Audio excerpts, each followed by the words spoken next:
Hi guys, this is Elelwyn, and today I'm going to do the promised video about my trip to Belgium this summer.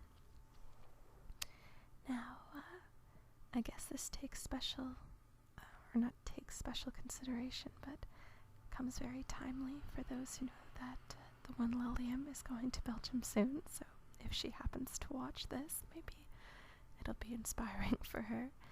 But I promised this video before I left, and I wanted to do that, get that done. Now, I'm just going to kind of talk, and you'll see pictures go as the background, so I'm not going to be talking about specific pictures. And this is because I have well over 1,000, 1,500 photos to go through. So,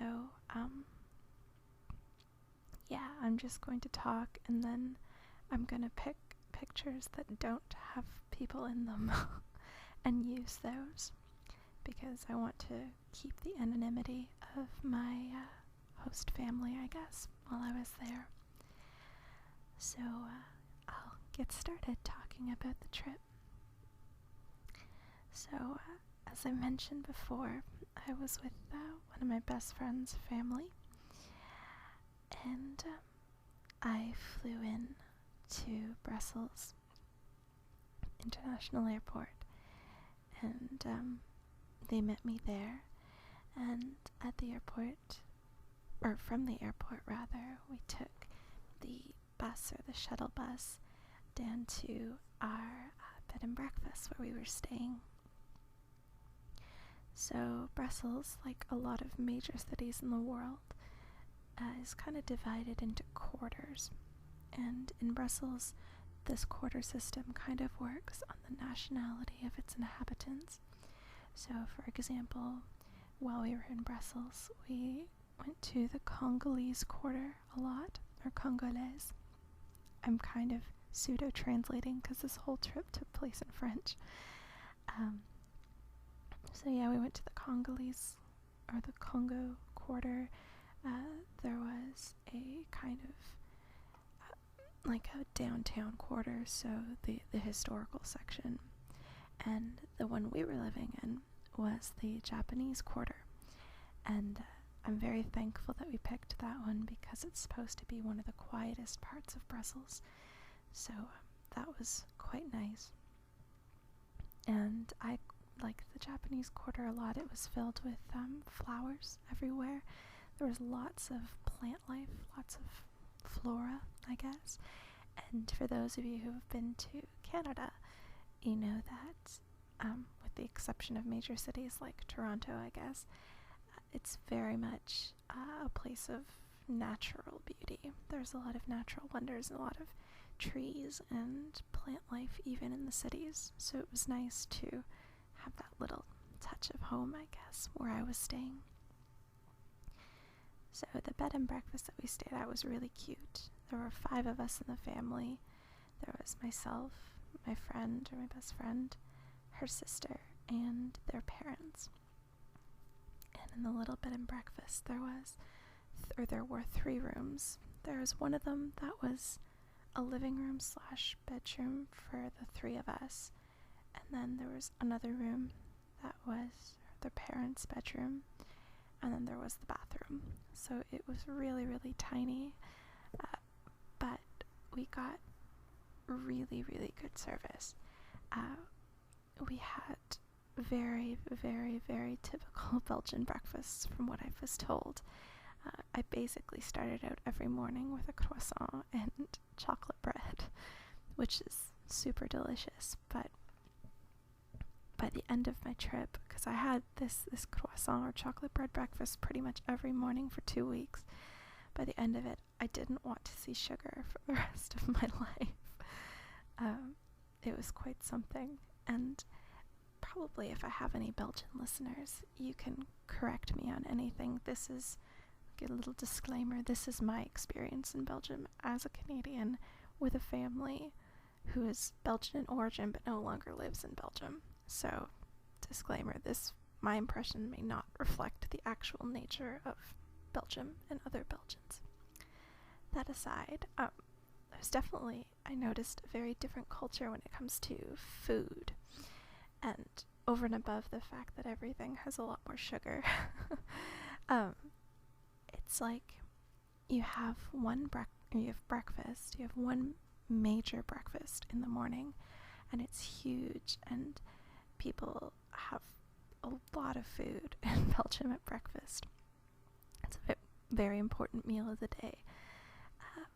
But I remember everyone thought I was crazy because I didn't eat as much for breakfast, but I'm not used to it.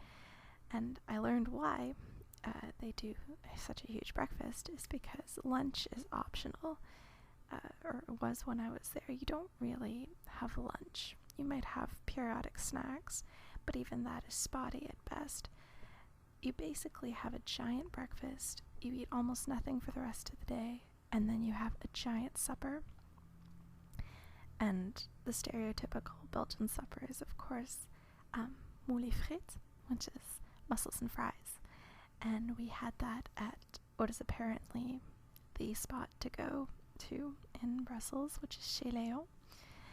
And yeah, it was definitely very different. For those of you who are from North America like myself, you'll definitely notice a difference in the fries.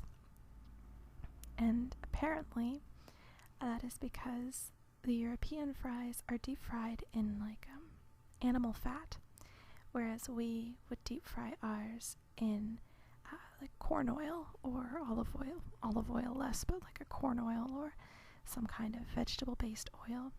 So the fries I found in Europe were a lot more filling than the ones we have here. So I actually barely made it through a third of my dinner while I was there because it was so much food. And I'm just not used to eating such large amounts of food all at once.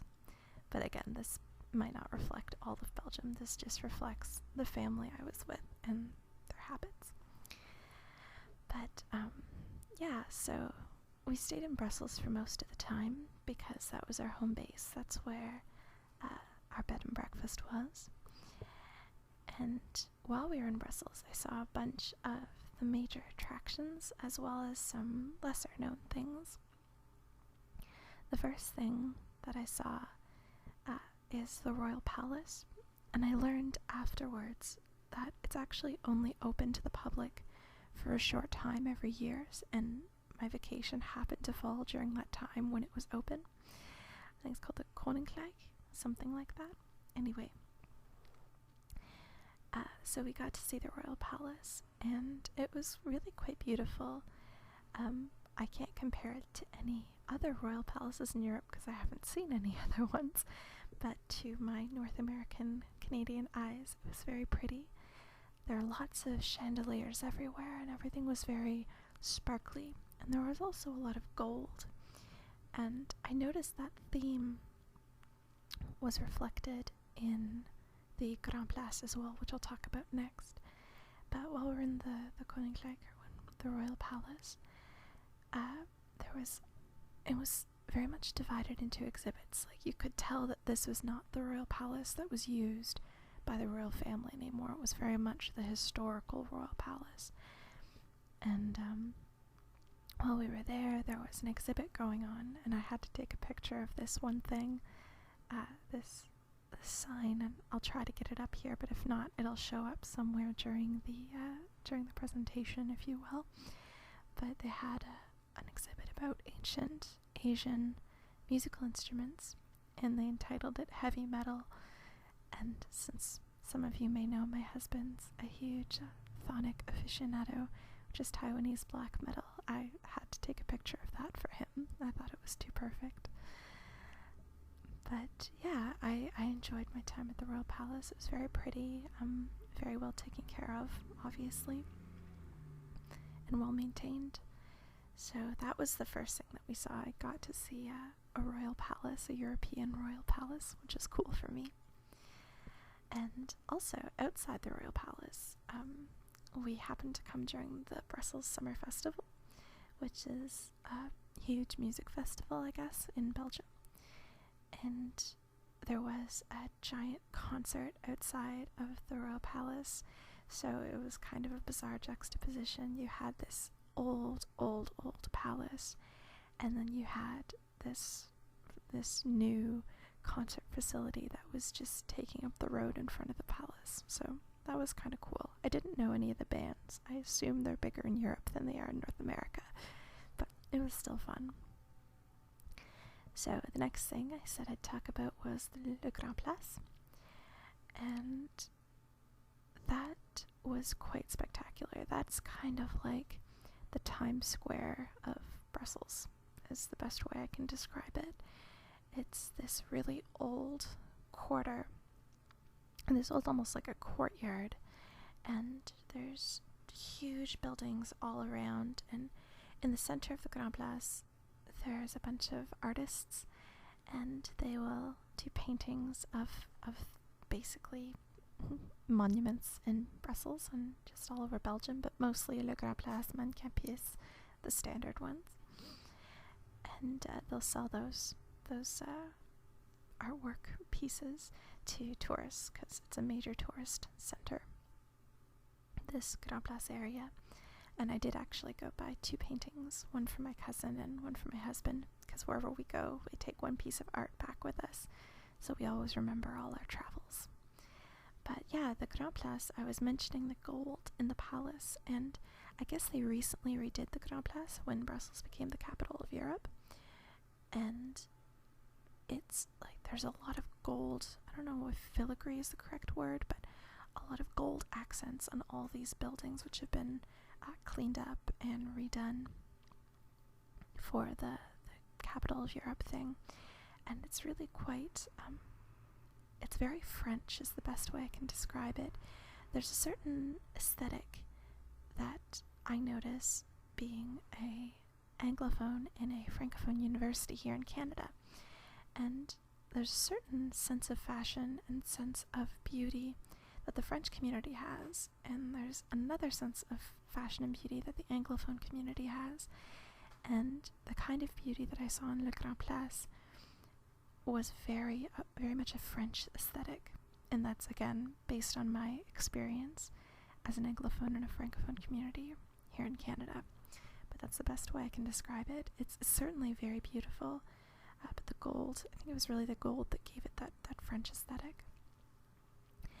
And there's tons of statues in all these buildings, and every statue is unique, which is what my host family pointed out to me, and it was really cool to see there were men, there were women, and when you look close, or when you're looking not closely, but kind of glancing at it, you don't notice all these details that every single statue is unique, but when you look, they're kind of like snowflakes, not one of them is the same. And in the Grand Place and surrounding it, it's Belgium, so you'd expect this. There are chocolate houses everywhere. It's a chocoholic's dream. I'm sure Switzerland is like this too. I mean, I've never been there, but I imagine, because they're also so famous for their chocolate. But in Belgium, my analogy, and only Canadians or people who have been to Canada will understand this, so I apologize for my international viewers, but in Canada, if you walk long enough in a straight line, you'll find a Tim Hortons, or Timmy's as some people call them. Well, in Brussels, if you walk in a straight line long enough, you will eventually find a chocolatier. And it probably won't take you very long. You can get off the metro anywhere and just walk in a straight line, and eventually you'll find a place that sells chocolate. And the one that I saw the most was Newhouse, Nauhaus, and that's where I got all my chocolates for family back home.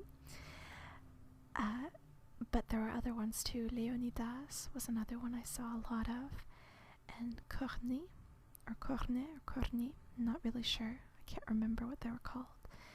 And there were a whole bunch of them, and they were just everywhere. You could always find chocolate no matter where you were going in Brussels. That was kind of cool. It's very much an export there, very much a thriving business. Although I thought it was kind of cool that the chocolate was organized almost the way fashion is in Milan, where you have chocolate houses, like you'd have houses for fashion or design. So apparently they all taste different and have different specialties. Like, my friend told me that Newhouse is the one that she uses for people in Canada because it's the most general. But there are other ones that specialize in pralines. There are some that specialize in macaron, or like macaroon type things. And they all have different specialties and different strengths. And you can go to different chocolate houses to get different chocolate experiences. So for chocoholics, I definitely recommend Brussels. And of course Switzerland, because Swiss chocolate is just beautiful. But another thing that we had in Brussels, food related, was Belgian waffles. And I have never had something so sugary in my life. It's like eating granulated sugar, but it tastes so good. I had mine with Nutella melted on it, or Nutella, however you say it.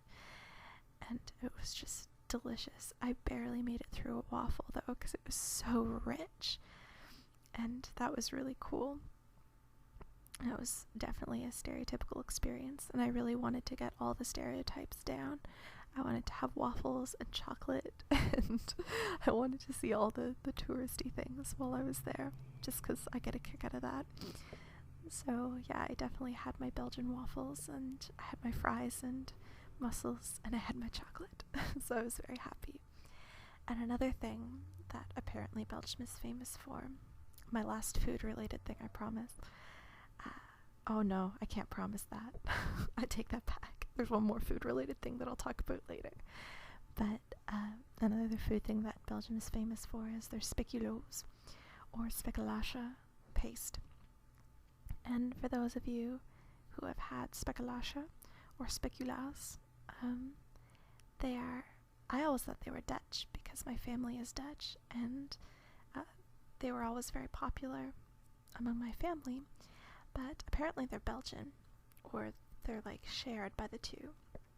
They're basically a cookie that you have with coffee or tea, and they're almost, I would describe them kind of like a gingerbread cookie, but like they're hard, they're crispy or crunchy, and usually had with coffee in the Netherlands at least. But in Belgium they have this paste, and it's kind of like a peanut butter or a Nutella, but it's the taste, it's like cookie dough for this speculoosje, this type of cookie, and it is so good.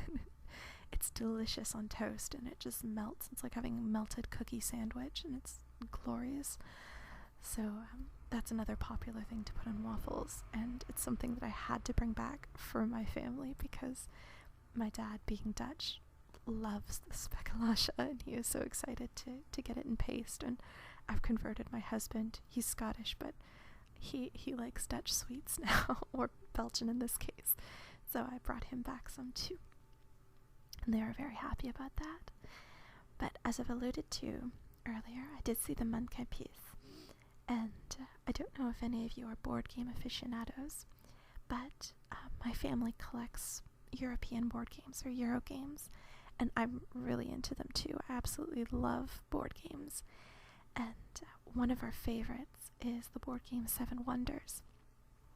And for my parents' birthdays, I got them a kind of combined gift, and I got them this expansion pack to Seven Wonders, and it adds more wonders that you can play. And one of the wonders that they added was actually the Manneken Pis, which was really cool because I bought it before going to Belgium, and then I got to actually go to Belgium and see it. It's the only one of the wonders that I've actually seen from that game, so that was a really cool experience for me.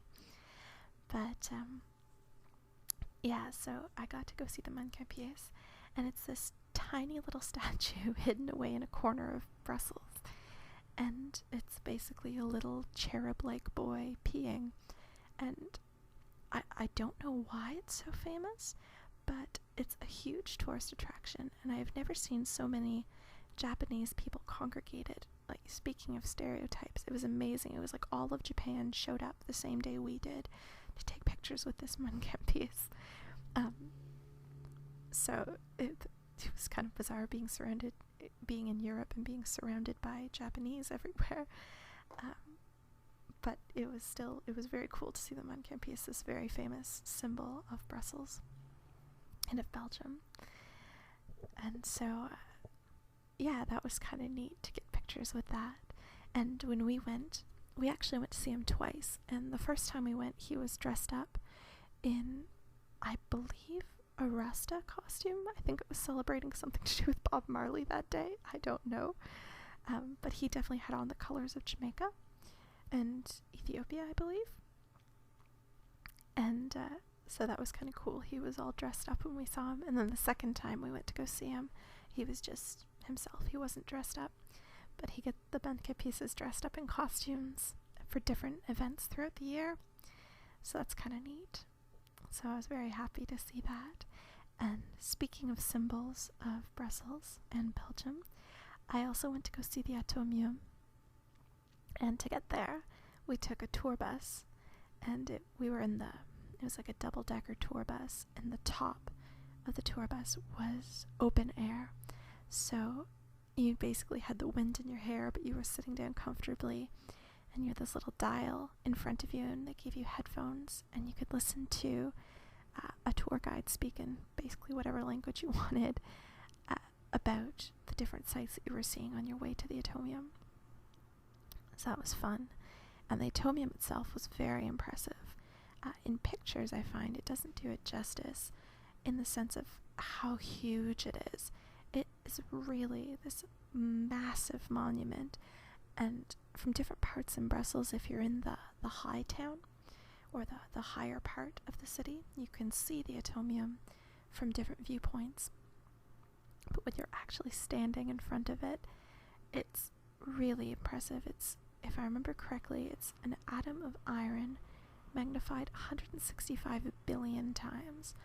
So, I mean, an atom is very, very tiny, but you magnify anything times 1 billion and it's going to be pretty big. So 165 billion times they magnified it, and it's this huge structure. And so you get there and you have to stand in line for what feels like forever and buy your tickets. And so we got our tickets and we stood in line even more, and you take this elevator, and it was built for one of the expos. I don't remember which one, but at the time it was built, it was the fastest elevator, at least in Europe, if not the world. So you shoot up these hundreds of meters in the elevator in like a second or a couple seconds, and then you're at the very, very top sphere of the Atomium, because you can go in all the different spheres, or most of them, and from there you get this gorgeous panorama of all of Brussels. And I'm a bit paradoxical. I'm terrified of heights, but I absolutely love having a view. I guess so long as I'm enclosed in something, I'm okay, as long as I can't fall.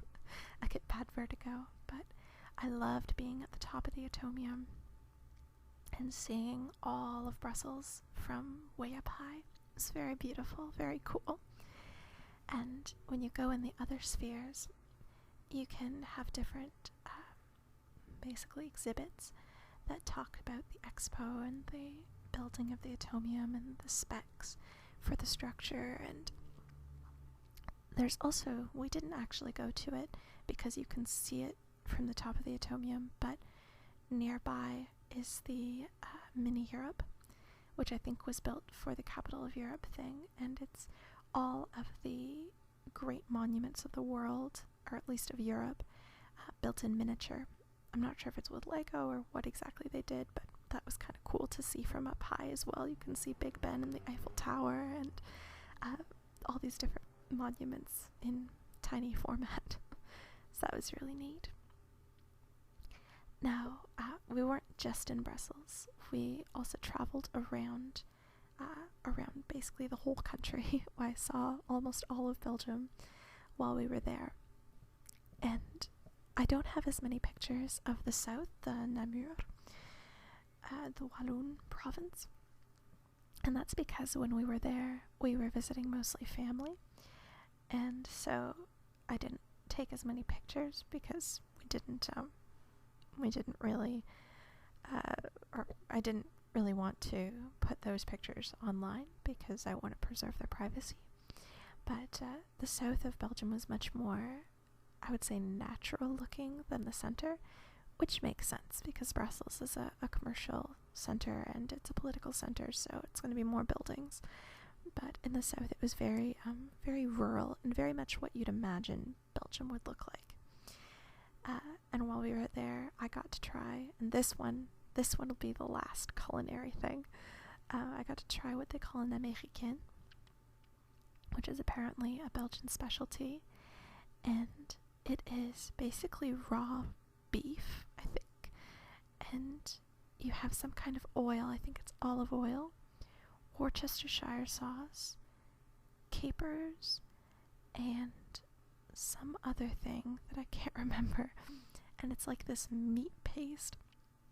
And I admit I was scared to try it because I grew up in a family where we only ever had poultry, and so I was told that if the meat was pink you would get poisoned and die. You would have salmonella. But so this was raw meat, so raw meat still makes me a little nervous. But I ate it and it was actually surprisingly tasty. And no one really knows why they call it an Américain, considering that Americans don't really eat raw meat that I'm aware of. But anyway, that's what they call it. So I tried that while I was in the south of Belgium, and that was surprisingly tasty. So that was cool. And another thing we did while we were in the south was we visited Hons-sur-Lez, which is kind of like, I would describe it in the Maritimes in Canada. We have Fundy National Park, which is a site of, I believe, the highest tides in the world, and it's a nature park, and I'm sure it would be the same as any other nature park in Canada or elsewhere in the world, but Hons-sur-Lez is kind of like the de facto nature park of Belgium. Excuse me. And while we were there, we saw basically a zoo type thing, which I won't really describe to you in huge detail because it's basically a wildlife reserve. It looks like any other wildlife reserve. You take a train and you go through, or it's not really a train, I guess it's more of a bus, like a tour bus type thing, but it's open, so there are no windows, and you just drive around and you see the different wildlife exhibits while someone explains to you about the wildlife over a loudspeaker. It was still cool, but nothing special in the sense that it's the same kind of thing as you'd get anywhere else. But what I really enjoyed in the south of Belgium was les grottes de Hons, which is the caves of Hons. And there you go into this huge cave system, and it's absolutely beautiful in there. It feels like spelunking, only without any effort. And you walk through a couple kilometers of caves, and it's just so quiet and so peaceful in there, and dark, and it's almost womb-like, but a little bit chilly. And they have at one point this light show that they do, and they have Enya playing in the background, and it's just beautiful. I really loved the caves, and that was probably my favorite part in the south of Belgium. But we also went to the north, and for those of you unfamiliar with the country, the south is kind of like the French section, the French province, and the north is the Dutch province, Flanders. For many of you who have a tie to Remembrance Day, you'll remember In Flanders Fields, the poppies grow between the crosses row on row, which was written by a Canadian, incidentally. But yeah, so I actually got to go to Flanders as well. And while we were there, our first stop was in Brugge, Brugge, I believe is the Dutch way to say it. And this was specifically for my mother. My mother has a little bit of an obsession with Bruges, a tiny bit. She saw a movie once called In Bruges, I believe with Colin Farrell, I'm not sure. Anyway, there was this movie and it all took place in Bruges, and she thought it was like the most beautiful thing she'd ever seen. So I had to go to Bruges for her to get pictures, because she's also a photographer. So I went to Bruges, and I learned later that it's a UNESCO World Heritage Site, and it's considered the most well-preserved medieval city or medieval town in the world. And they were right about that. It is extremely medieval, and it is very beautiful. It's probably one of the most beautiful places that I saw in the country for being man-made structure. And there were horse and carriage rides all throughout it. We didn't do a horse and carriage ride, but we did a canal ride, because some of you may remember my husband and I went to the Netherlands, which is my heritage, the year before. So not this year, but last year. And when we were in Amsterdam, we really wanted to go on a canal tour, but we didn't have time. So I kind of replaced that with going on a canal tour in Brugge, and that was a lot of fun. I very much liked being on the water. I'm a maritime girl. I like water, and that was very, very pretty. It was one of my favorite parts of being in Brugge. But I will warn anyone who goes, it is also, no, how will I say this? The beauty is surpassed only by the stench. It is very, very authentically medieval, in the sense that everything smells like horse pee. The whole city reeks of horse pee, and this is Old Bruges, not the main modern city. This is like the UNESCO part of it, because of all these horse and carriages going through the city. The whole thing smells atrocious. Worth it, very much worth it, but just be warned in advance that that is the case. So we took a canal tour. We just kind of walked around the city. I bought some lace for my mother. Lace is apparently another very famous product of Belgium. And one of the other things we saw while we were there in Brugge was the Begijnhof, which is le béguinage in French. It's kind of like, it's not quite a convent, not quite a nunnery, but very similar to that in concept. I don't believe there's any kind of equivalent to it in North America that I could use to compare, but they described it as a home for Benedictine nuns, and also for women who either chose celibacy or were widowed. I don't think it's still in use, but it was for a very long time. And as you might have guessed from my description thus far, we were going non-stop while we were in Belgium. It was go, go, go. We were constantly on the move, constantly surrounded by people, constantly loud and talking, and everything was very busy. So, but the Begijnhof gave me a beautiful chance to relax, because you're not supposed to talk in there. And so it's this silent, peaceful place of contemplation and prayer. And even though there are tourists, for the most part, people respected the silence of the place. And I just loved walking around and seeing this old convent, and like, it's the kind of place that, were I to be widowed, I would want to go. Not that I want to be widowed, but like, I would love to have that kind of peaceful serenity around me at all times. Very, very beautiful place to relax. So I very much enjoyed that. And the other place that was relaxing like that, I'm going to go skip back to Brussels here before I finish off the north of Belgium, was the Basilica of Culemborg. And that was my favorite part of the whole trip, was this basilica. Now, I'm not Catholic per se, but again, very, very busy trip, and going to this La Basilique de Culemborg, or the Basilica of the Sacred Heart, I believe, is what it's called in English. I'm not 100% sure. But it was this huge Art Deco, and it's the largest Art Deco cathedral of its time, or of its kind, I should say. And this beautiful domed building, and you go inside and it's completely silent, and you can hear your footsteps wherever you go, and it's this massive place, and this huge domes, this beautiful acoustics. Even though it was silent, like, just hearing your footsteps, you could could sense the acoustics of the place, and it was just so peaceful and so restful, and oh, I just loved the Basilica. It was so beautiful. I quite like Art Deco. For those of you who don't, obviously it's not going to be as impressive, but I really like the style. I found it extremely beautiful. So that was my favorite place. But returning to the north, we also went to the North Sea in Ostend, or Ostend in French. And that was quite beautiful too. I'm saying everything's beautiful. I really should use a thesaurus before making these videos.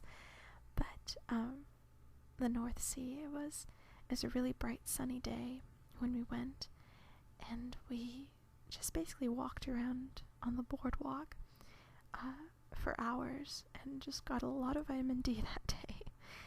And that was a very busy place. There were people all over the place taking their vacation by the sea.